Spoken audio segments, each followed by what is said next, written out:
انا وانت واعيين على الكوره، وكل فريق كان محتاج اللاعب رقم 10 الكلاسيكي، اللاعب اللي بيفكر واللي بيبدع واللي بيخلق الفرق. انما النهارده اغلب فرق العالم بتلعب من غير اللاعب رقم 10 اصلا.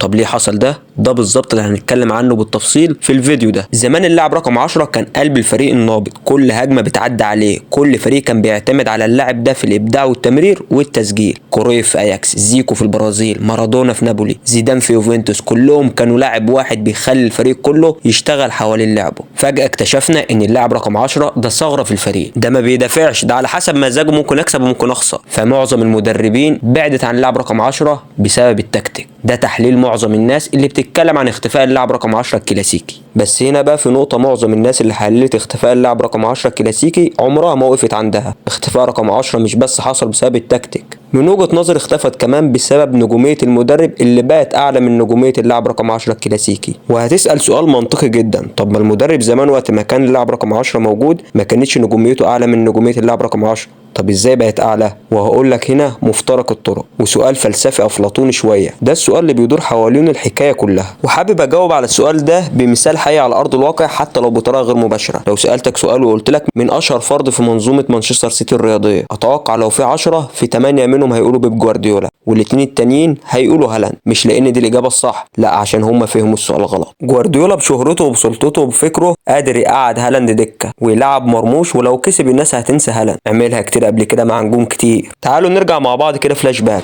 جوارديولا وبرشلونة. جوارديولا لما مسك برشلونة كان مدرب مغمور، لاعب مشهور لكن مدرب لا. قرر يلعب بفكرة جريئة جدا وقتها ضد مين؟ ضد ريال مدريد. بيحاول ميسي من لاعب وينج لفولس ناين، وعلى فكرة الدور ده مش بعيد خالص عن رقم 10 الكلاسيكي. لاعب حر بيتحرك بين قلوب الدفاع والارتكاز، وده اكتر منطقة كان بيتواجد فيها اللاعب التروكوارتيستا اللي هو رقم 10 الكلاسيكي. طب فكرة جوارديولا نجحت؟ ده ما نجحتش نجاح عادي، ده برشلونة كسب ريال مدريد 6-2، ومن اللحظة دي جوارديولا اتحول من مدرب مغمور الى اسطورة فكرية. طب تخيل معايا كده تخيل تاني، لو المباراة دي لأي سبب ريال مدريد هو اللي كسبها، كان المتوقع ان شوكة جوارديولا اتكسرت، ميسي يرجع جناح يمين وفيا يرجع 9 صريح. وده اللي انا عايز اوصل له. الفكرة كلها من كلامي حتى لو ما بتصبش على فكرة اللاعب رقم 10 بصورة مباشرة، لكنها بتصب بطريقة غير مباشرة. رجوع المهاجم الوهمي هي نفس فكرة اختفاء اللاعب رقم 10. فنجوميتي انا كمدرب بقت اعلى من نجوميه اللاعب رقم 10 عندي، نجم الفريق، فبقيت انا صاحب القرار. فاكيد اختار نجاح وفشل مبني على منظومه مش على مزاج لاعب، واللاعب ده كمان مش هقدر احمله مهام دفاعيه ولا ضغط ولا التزام. طب ليه كل وجع الدماغ ده؟ ما انا العب عادي 4-3-3 والعب باثنين لعيبه تمانيات بوكس تو بوكس وانسى خالص اللاعب رقم 10 اللاعب الكرييتيف. وطبعا اللي خلى المدربين يلغوا فكره اللاعب رقم 10 هو انه برضه الكره الحديثه والتكتيك وانتشار البريسنج اللي هو نقطه ضعف واضحه جدا عند اللاعب رقم 10. الطبيعي ان هو ملوش مهام دفاعيه، الطبيعي ان موجود البدن كله بيخزنه لما الكره تبقى معاه. هو عنده باصه مش عند حد، وكنترول مش طبيعي، وعنده مراوغات مش عند حد، بس لاعب مزاجنجي. لو حطيته في البوزيشنال بلاي مش هيتحبس في زون معين. ولو طلبت منه تيكي تاكا هقول لك يا باشا ما انا ممكن اعدي الثلاث لعيبه دولت بدل ما اعمل دبل باص. هيقول لك انت عامل الحوار ده كله في مبدا سيرد مان عشان توصل للاعب الحر اللي مقفول زاويه التمرير بتاعته. طب يا باشا اعدي لك اللاعب ده بسهوله خالص وابص لك اللاعب الحر. ولو طلبت منه بريسنج وضغط عالي هقول لك يعني ايه بريسنج اصلا. وده وجهه نظر السبب المحوري في اختفاء اللاعب رقم 10 الكلاسيكي. ورجوعه حل من حلين، لا اما نجوميته تبقى اعلى من نجوميه المدرب، وده بتحصل كتير لما اللاعب رقم 10 يروح في دوريات اقل من دوريات الخمسه الكبرى، لكن انا كلامي عن دوريات الخمسه الكبرى. وتوقعي مع تطور اللعبه اكتر وزياده العلم كل مدير فني هيبقى كتاب مفتوح للمدير الفني اللي قدامه، وساعتها المختلف مش اللي هيزود تعليمات، المختلف هو المدرب اللي يرجع الابداع الفردي. اللاعب يحل المشاكل بباص غير متوقع او مراوغه تكسر الخطوط، هو اللاعب التريكوارتيستا او اللاعب رقم 10 الكلاسيكي.